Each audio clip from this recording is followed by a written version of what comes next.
یہ جو رمضان المبارک کا آخری عشرہ ہوتا ہے نا، یہ بڑا قیمتی ہے۔ میں پہلے بھی دوستوں سے عرض کرتا رہتا ہوں کہ ہم نا یہ آخری 10 دن اکثر بازاروں میں گھوم کے گزار دیتے ہیں۔ پہلے بھی ساری خریداری کی جا سکتی ہے۔ بخاری مسلم میں حدیث ہے، سیدہ عائشہ صدیقہ رضی اللہ تعالیٰ عنہ فرماتی ہیں آخری 10 دن جو رمضان کے ہوتے تھے حضور خود بھی بیدار ہوتے تھے، ہمیں بھی بیدار کرتے تھے۔ یہ راتیں بیدار رہنے کی ہیں، شب قدر کی تلاش کی ہیں۔ نبی پاک نے اعتکاف فرمایا ہے، کوشش کریں جو تو اعتکاف بیٹھ رہے ہیں وہ تو بڑے باعث مبارکباد ہیں، جو نہیں بھی نہ بیٹھ رہے وہ بھی اپنے اپنے علاقے کی مساجد میں کوشش کریں، 1 رات مل جائے، 2 مل جائیں، 4 مل جائیں، جتنا اضافی ٹائم ملے آخری 10 دنوں میں وہ مسجد میں گزاریں۔ زیادہ سے زیادہ وقت قرآن پاک پڑھیں، استغفار پڑھیں، درود پاک پڑھیں، یہ 3 ہی وظیفے ان کے ساتھ۔ اور رات کا وقت کوشش کریں قیام میں گزرے، نوافل میں گزرے، جہاں جہاں بھی آپ، اس کو ہم نے ضائع نہیں کرنا۔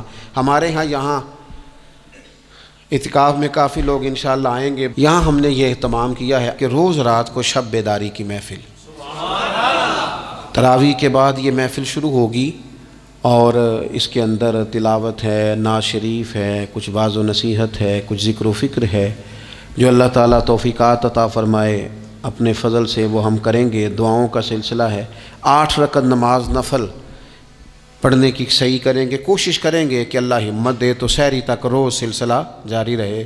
میں بھی یہی رہوں گا۔ میری آپ سے گزارش ہے کہ جو آ سکے رمضان کے آخری 10 دنوں میں، 2 دن کے لیے، 4 دن کے لیے، جیسے جیسے آپ کو موقع ملے، آپ یہاں مرکز میں خانقاہ شریف میں بھی تشریف لائیں، اور یہاں نہ آ سکیں تو جہاں موقع ملے کوشش فرمائیں۔ یہ وقت ضائع کرنے والا نہیں ہے۔